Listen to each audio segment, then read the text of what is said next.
Assalamualaikum warahmatullahi wabarakatuh. Perkenalkan, kami dari kelompok Asikin Aja.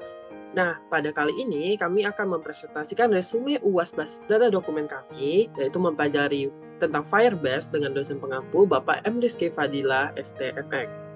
Nah, di sini di kelompok Asikin Aja, terdiri dari 4 orang, yaitu saya, Sandy Satria Pangestu, Risna Amanda, dan juga Rachel Syarani Naswa, serta Aisyah Rayu Putri Ririha.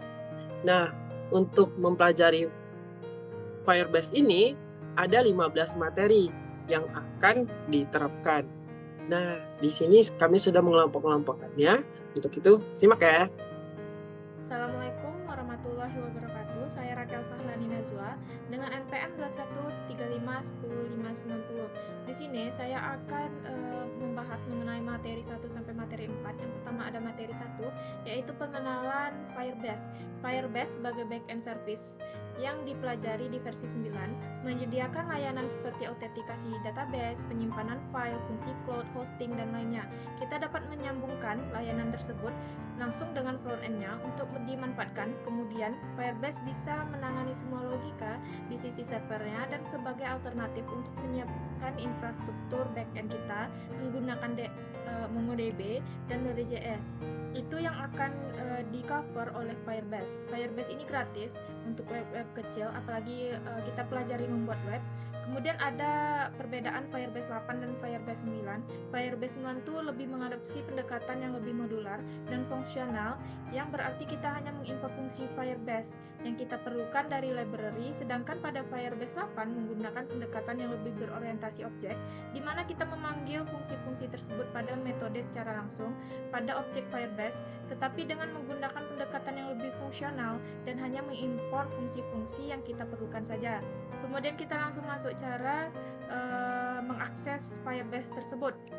Yang pertama kita dapat mengakses website Firebase, yaitu firebase.com. Yang pertama kalau kita belum punya akun, kita bisa buat akun dulu. Kemudian kita bisa konsol dan kita bisa mendaftarkan project yang akan kita buat nanti. Di sini saya sudah membuat project. Ini contohnya kalau sudah mempunyai akun. Kemudian masuk ke materi kedua, yaitu setting up webpack, yang mana kita masuk ke dalam codingan.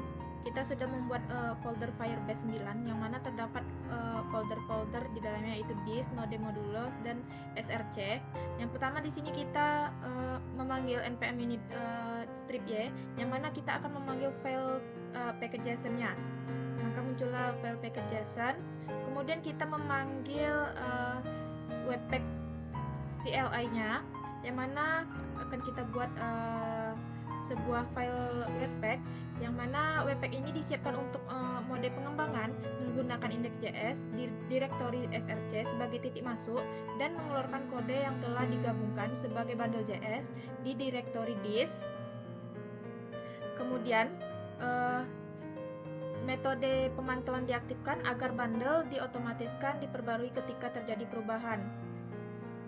Maka di dalam package.json kita akan buat build webpack juga,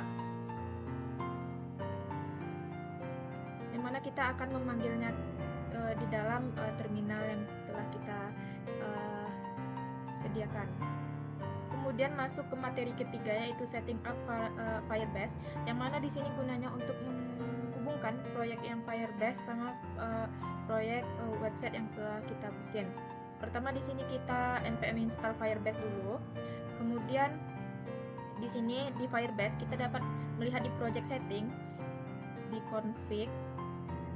Di sini ada sebuah codingan. Nah, codingan ini akan kita copy dan kita pindahkan ke codingan project kita, yang mana terdapat di dalam file index.js. Kemudian kita masuk ke materi keempat, yaitu Firestore setup dan fetching data, yang mana di sini kita akan menambahkan codingan di index.js, yaitu ada init service, get collection data, dan get collection ref, yang mana di sini get Firestore berfungsi untuk menginisialisasikan Firestore kita. Objek DB digunakan untuk berinteraksi dengan operasi-operasi Firestore kita. Kemudian collection DB Books ini digunakan untuk membuat referensi koleksi book di Firestore. Kemudian objek CoolRef digunakan untuk menjalankan operasi-operasi pada collection book. Kemudian get.CoolRef di sini digunakan untuk mengambil snapshot pada koleksi book. Hasil snapshot diolah melakukan iterasi pada setiap dokumen menggunakan metode for each. Kemudian hasil akhirnya dideteksi oleh konsol. Kemudian kesalahan error yang mungkin terjadi selama operasi ini ditangani menggunakan catch dan pesan kesalahan dideteksi oleh konsol. Maka hasilnya akan seperti ini. Kemudian kita di sini. Nah, di sini akan muncul data yang kita masukkan di Firebase tadi. Nah, guys, di materi keempat ini kita akan mempelajari Firestore Setup dan M, yaitu fetching data. Nah, apa ada yang belum tahu fetching data? Fetching data itu seperti kita menangkap data dari database-nya. Nah, di sini sudah diperlihatkan bahwa codingannya, yaitu import dulu pertama, terus ada const Firebase config itu tuh menyambungkan antara Firebase ke codingan kita seperti API-nya. Nah, selanjutnya di sini ada get collection data, yang mana get collection data itu mengambil CoolRef. CoolRef ini tuh mengambil collection dari database Firebase-nya. Selanjutnya, then maka di snapshot ditangkap. Nah, books ini nih array-nya. Terus for each, terus di outputkan ke dalam konsol kita. Nah, di sini diperlihatkan bahwa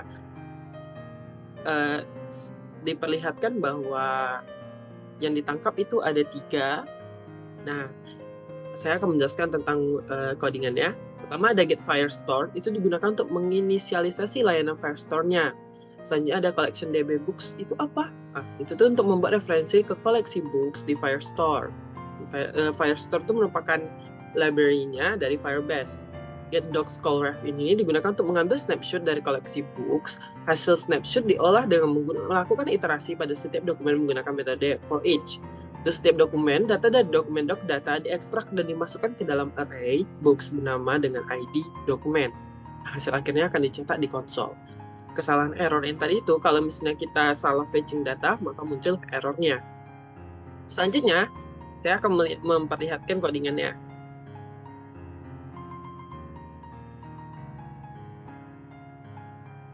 Nah, seperti ini codingannya. Nih, saya udah mencoba sampai 15, jadi banyak sekali perubahan-perubahan, makanya saya menjelaskannya di dokumennya saja. Nah, di sini nih di materi ke-5 kita mempelajari tentang adding dan end serta deleting dokumen. Di sini sudah ada file index HTML-nya yang mana kita gunakan sebagai front end-nya. Nah, di sini sudah ada judul, teks, dan penulis, serta add delete. Saya akan menjelaskan tentang codingannya. Add book itu tuh akan menggunakan dokumen query selector, yaitu membaca dokumen dari HTML tersebut, lalu dimasukin ke dalam add book form. Lanjut, add book form itu akan didengarkan oleh add event listener dengan query submit, yaitu bukan query, dengan name submit dari kita mensubmitnya itu. Nah, maka dia akan menambahkan ke docs dengan CoolRef itu tuh ke dalam Firebase-nya. Nah, dengan judul dan penulisnya. Nah, ini judul.value dan penulis.value. Maka akan di-reset kembali. Nah, selanjutnya pada delete book form ini sama juga seperti itu, tapi perbedaannya pada delete ini ketika dia mendengarkan dari submit itu, name dari form HTML itu, dia akan mencari doc DB books yang delete from berdasarkan ID-nya. Nah, selanjutnya akan dia di delete dan akan di-reset kembali. Nah, contohnya bisa saya langsung simulasikan.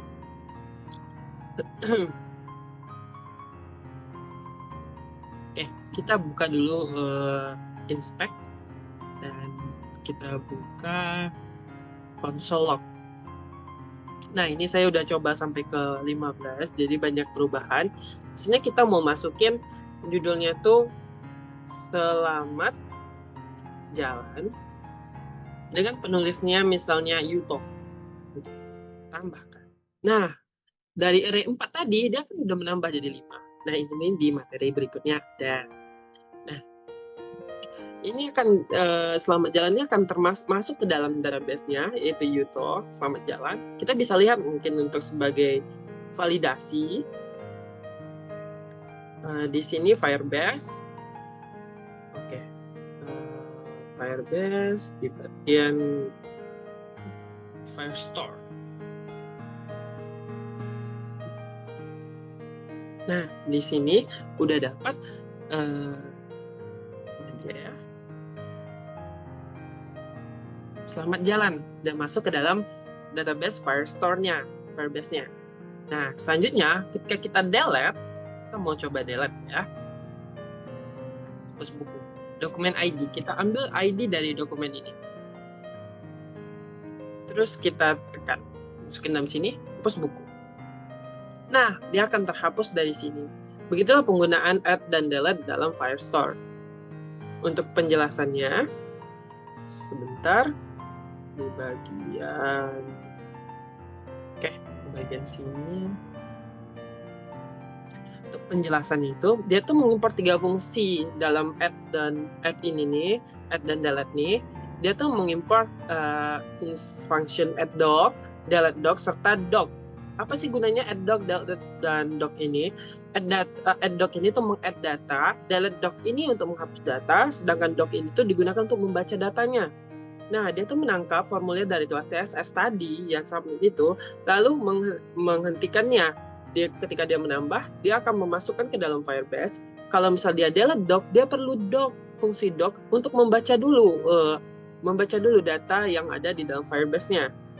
Selanjutnya dia akan bisa mendelete-nya. Nah, begitu penjelasan singkatnya. Selanjutnya, pada materi ke-6, kita membuat real-time collection data. Nah, sebelumnya saya udah mengikuti sampai 15, jadi banyak perubahan. Pada materi ke-5 ini, dia itu datanya tidak real-time. Nah, tidak real-time tuh jadi kita harus merefresh dulu. Makanya dia tidak bisa kelihatan langsung.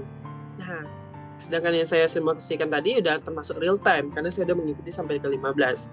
Nah, di sini di materi 6 nih menggunakan real time collection data yang mana di sini dia menggunakan fungsi on snapshot dari model Firebase. Fungsi ini digunakan untuk mendengarkan perubahan pada koleksi dan mengambil snapshot data setiap kali ada perubahan. Snapshot ini mengambil 2 argumen. Argumen pertama referensi ke callref, dan argumen kedua adalah fungsi callback yang akan dijalankan setiap kali ada perubahan pada koleksi. Selanjutnya, pada dasarnya dia tuh menggunakan on snapshot di sini. Pakai on snapshot, callref, dan snapshot. Sedangkan pada materi kelima, kita bisa lihat perbedaannya. Di sini itu, bukan materi kelima, tapi materi keempat ya, dia pakai get docs, callref. Nah, di sini masih belum menggunakan real-time data. Nah, sedangkan pada materi ke-6, kita sudah menggunakan real-time. Menggunakan on snapshot dengan function callref dan juga snapshot, dan ada functionnya letbook. Dia perbedaannya di bagian situ. Jadi dia tuh bisa mengambil data secara real-time. Seperti yang saya perlihatkan tadi. Nih, seperti ini. Jadi ketika ada perubahan, dia langsung masuk ke dalam sini. Kalau misal dia masih belum real time, dia itu masih tetap gitu. Kita harus refresh dulu, baru bisa dia. Selanjutnya di materi ke-6 sudah dijelaskan tentang real time, itu menggunakan on snapshot. Terus materi ke-7, kita mempelajari tentang Firestore queries. Nah, Firestore queries ini yaitu kita membuat query untuk menentukan pemilihan tertentu. Nah, di sini kita mengimport query dan web. Itu tuh merupakan functionnya. Selanjutnya, pada query ini kita menggunakan const query callref yang mana where penulis sama dengan Sandy. Nah, di sini kita membuat pada on snapshot-nya itu parameternya itu Q. Kita membaca Q query ini. Sedangkan di materi 6, kita tuh menggunakan callref. Kita menggunakan database-nya. Kalau misalnya kita pada query ini, kita menggunakan pendengaran dari const Q-nya sesuai dengan ini. Jadi, dia tuh mengambil pada callref ini, pada database ini, dia mengambil yang mana penulisnya tuh sama dengan Sandy. Menggunakan sama dengan tuh artinya sama. Nah, di sini terlihat bahwa pada ketika dilakukan, dia akan mendapatkan ini. Nah, ini mengimport fungsi query tadi, dan pada snapshot dia akan mengambil const Q tadi.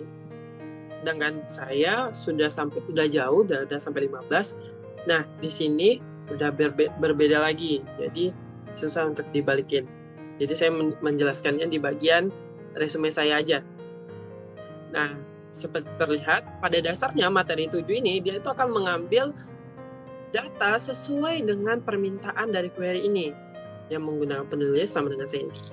Nah, pada materi ke-8, kita lanjut nih, materi ke-8. Materi ke-8 yaitu ordering data dan M, yaitu timestamp. Timestamp ini digunakan untuk apa sih? Timestamp ini digunakan untuk kita bisa melihat dia itu terbuat kapan. Nah, pada dasarnya seperti itu. Kita menggunakan order by, hit add. Nah, di sini kita tidak melakukan apa-apa.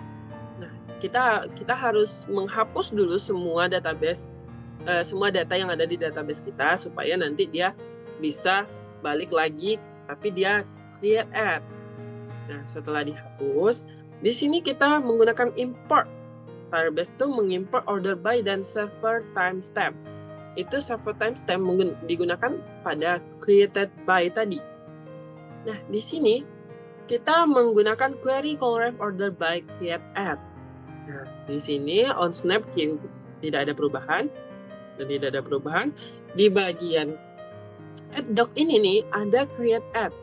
Kita panggil fungsi server timestamp tadi. Nah, itulah penggunaannya. Pada ini akan saya jelaskan sedikit. Ini mengimport fungsi order by dan server timestamp dari modul Firebase dan Firestore-nya. Order by digunakan untuk mengurutkan data berdasarkan suatu field, dan server timestamp digunakan untuk memberikan timestamp server pada saat penambahan dokumen. Nah, itu perubahannya. Saya akan coba simulasikan pada materi ke-8. Saya mau sini. Nah, kita coba saja biar gampang. Nah, di sini kita mau buat basis data dokumen. Penulisnya misalnya Sandy Satria Pangestu. Tambahkan buku baru. Nah, ada nih 2. Di sini Sandy Satria Pangestu penulisnya judulnya basis data dokumen. Basis data dokumen, kita coba lihat. Nah, di sini ada fungsi create add-nya tuh. Timestamp-nya tuh second-nya jam segini. Nah, itu merupakan fungsi dari create add-nya dan atau timestamp-nya. Nah, pada database Firebase, kita coba lihat apakah ada. Misalnya ada. Sebentar.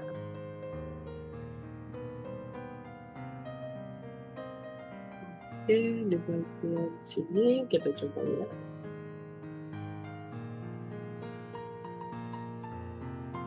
Di bagian ini. Di bagian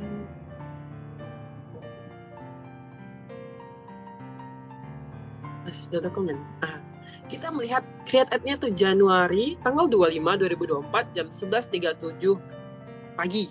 Nah, ini merupakan fungsi dari server timestamp tadi, yang mana dia tuh akan membuat record create add-nya.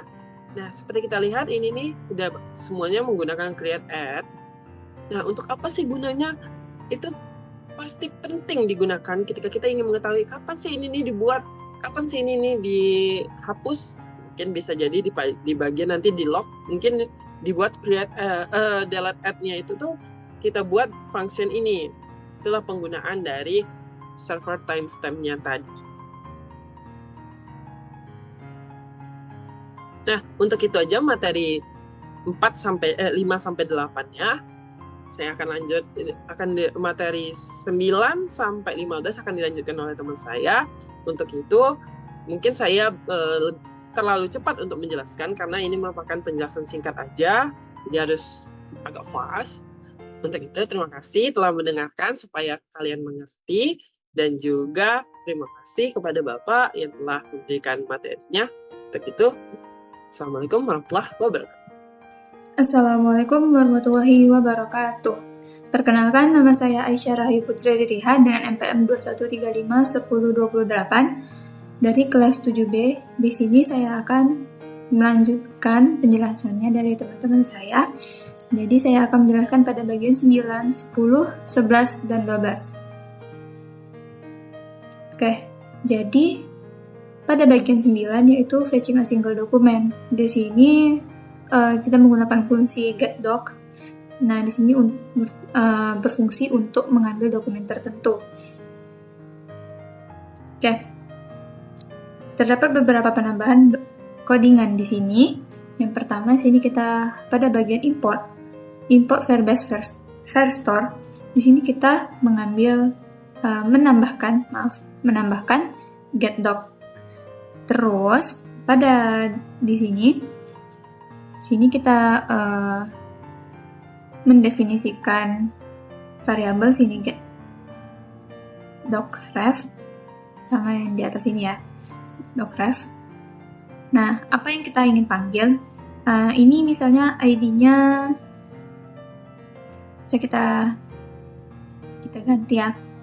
Misal pengen manggil ini, kita copy saja.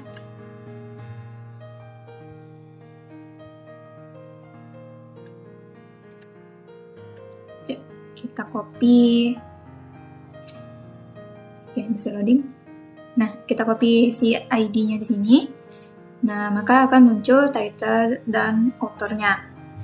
Oke, selanjutnya.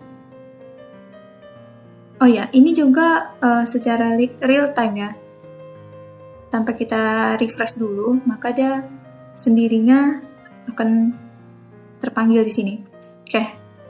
Selanjutnya yaitu pada bagian 10, updating dokumen. Di sini juga ada beberapa penambahan. Di sini kita menambah update doc. Sama pada di import tadi di bagian Firebase Firestore ya. Kemudian di sini kita menambahkan sama kayak kita mau ganti apa nih pada bagian title contohnya. Pada bagian title misalnya pengen ganti dahlan. Misalnya saya ganti nama saya aja ya, Aisyah. Pengen ganti title-nya menjadi Aisyah. Nah, kita tambah pada file HTML. Kita tambah formulir dengan label dokumen ID dengan ini tabel input ID-nya tadi. Kita contohkan aja. Nah, nanti dia ada menambah ini, dokumen ID update book tadi. Bisa kita panggil ID tadi, update book. Ini tetap secara real time.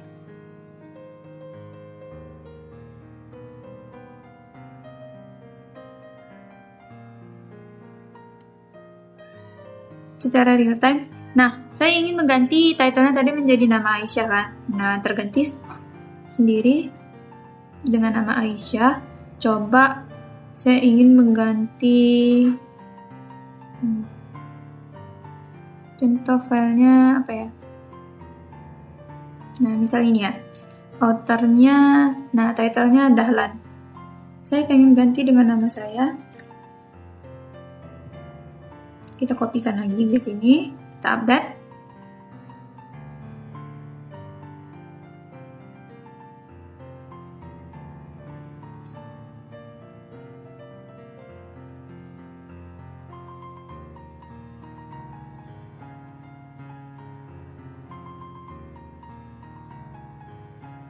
Nah, di sini.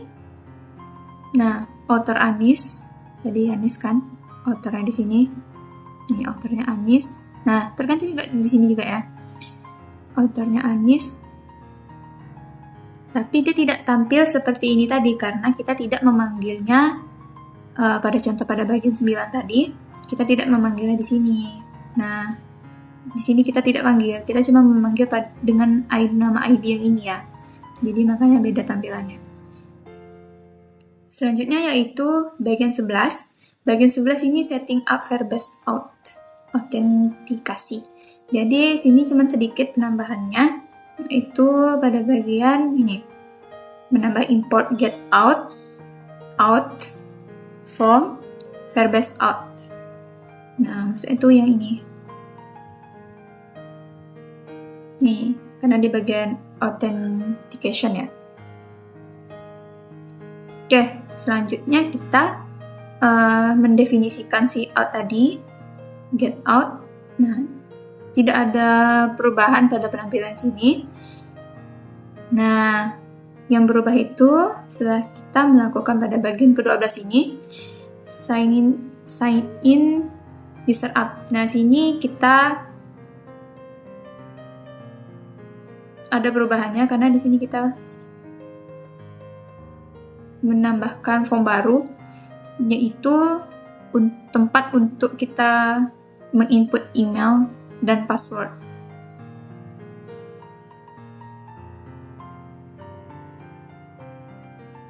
Nah, email dan password kita import lagi dengan nama di sini create user with email and password.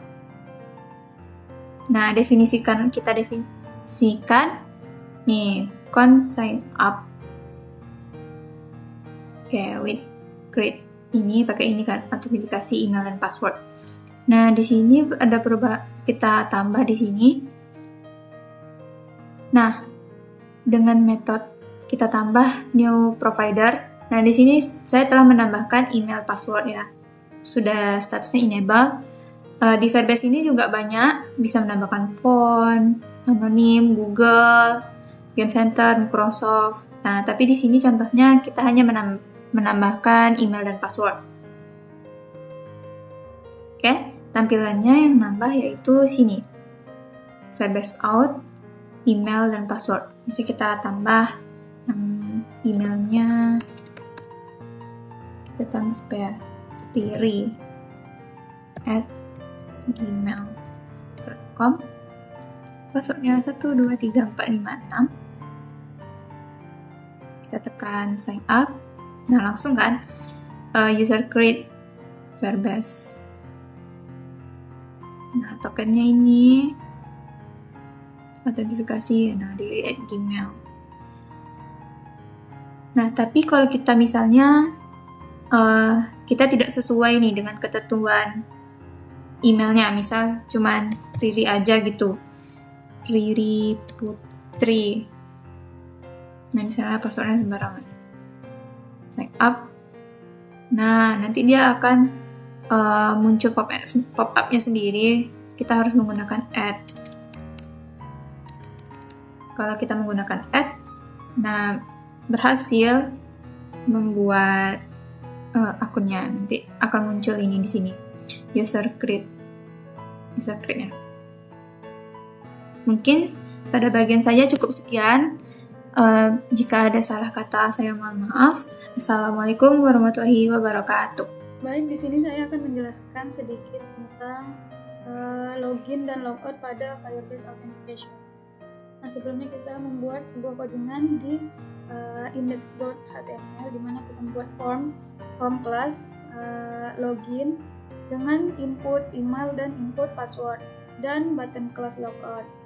Nah, kemudian pada index.js-nya ini bisa dilihat ya, di mana di situ ada const logout button, itu untuk mengambil atau menambahkan tombol logout dengan metode document.querySelector dengan class logout dan mengassign-nya ke variabel logout button.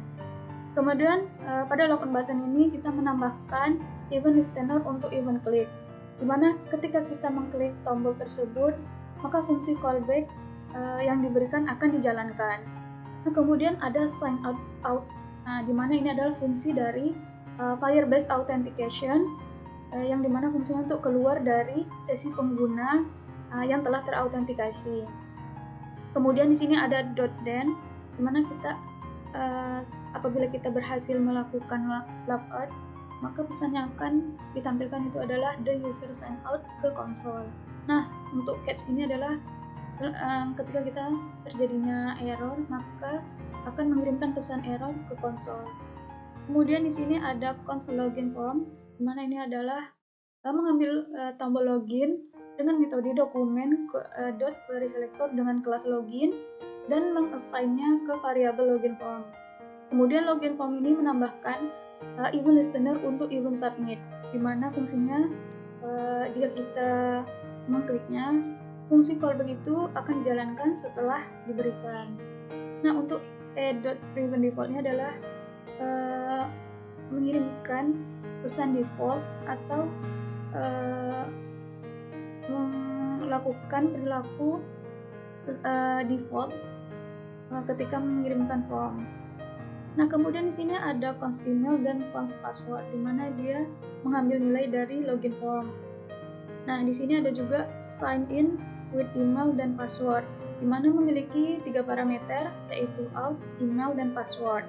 Nah, untuk sign in with email dan password ini kita harus menambahkannya atau mengimportnya ke Firebase Authentication.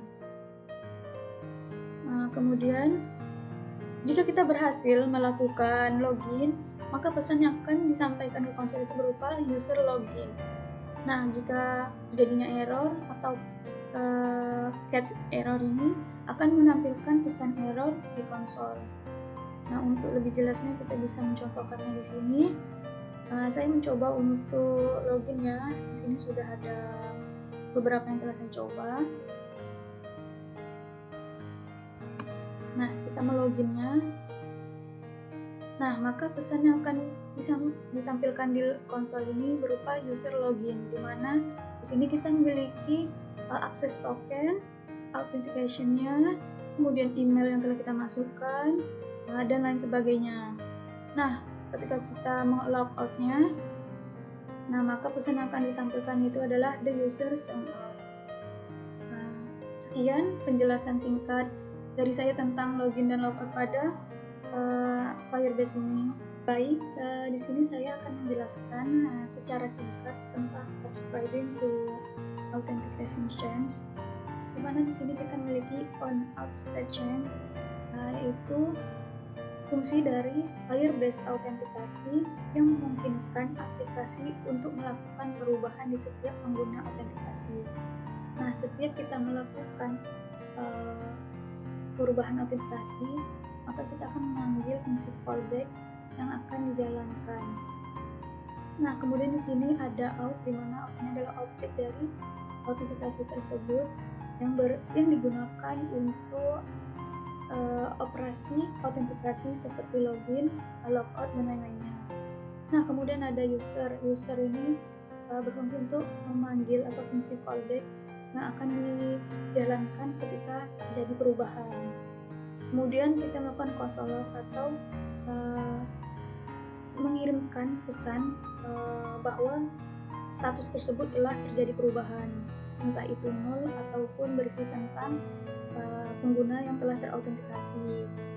Nah, di sini kita juga mengomentari pada setiap konsol ya, di mana ada console log pada login form, console log pada logout, dan kemudian console pada sign up. Nah, untuk lebih paham lagi, ini saya akan mencobanya langsung atau menggunakan. Dimana di sini saya menggunakan akun yang telah saya buat. Kita meloginnya dulu. Nah, dimana di sini ada user status yang dimana berisi tentang pengguna yang telah terautentikasi atau penggunanya ini ya. Dimana saya memasukkan email aja student. Di sini ada akses tokennya, authentication-nya, dan lain-lainnya. Nah, coba kita logout ya. Maka user statusnya 0 karena telah kita logout, jadi tidak ada berisi status pengguna lagi. jadi dia kosong. Baik, di sini saya akan melakukan unscribing from change, di mana sebelumnya kita membuat codingan button class unsub pada index.html. Ini merupakan codingannya. Nah, kemudian pada index.js kita membuat codingan di mana di sini ada const unsub button. Itu untuk mendapatkan elemen HTML dengan metode document.query selector dengan kelas unsub dan mengassignnya ke variabel unsub button. Kemudian unsub button menambahkan event listener untuk event klik. Jadi ketika kita melakukan klik, maka fungsi callback-nya akan berjalan setelah diberikan. Kemudian di sini ada console.log unscribing, di mana ini memberikan pesan bahwa kita telah mengklik unscribing. Nah, untuk unsub call dan lain-lainnya ini adalah sebuah pemanggilan fungsi, di mana sebelumnya kita sudah membuat const unsub out dan lain-lainnya ini untuk membatalkan langganan. Nah, untuk unsub call ini adalah membatalkan langganan untuk di collection. Nah, ini dia, kita sudah membuatnya. Kemudian ada unsub dokumen untuk membatalkan langganan pada dokumen. Nah, kemudian ada unsub out atau unsub membatalkan berlangganan di authentication. Nah, untuk lebih jelasnya kita bisa langsung menggunakan, di mana sini saya mencoba untuk masukkannya ya, untuk login. Nah, ini masih ada kan, masih ada dengan status change, di mana tadi kita melakukan subscribing-nya, kemudian logout, status change-nya null. Nah, kita mencoba untuk unsubscribing-nya. Nah, unsubscribing. Nah, coba kita masukkannya lagi, login lagi ya.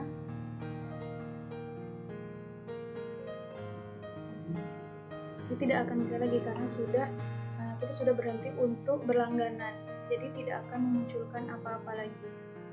Nah, mungkin cukup sekian penjelasan singkat dalam unscribing from change ini. Sekian, terima kasih.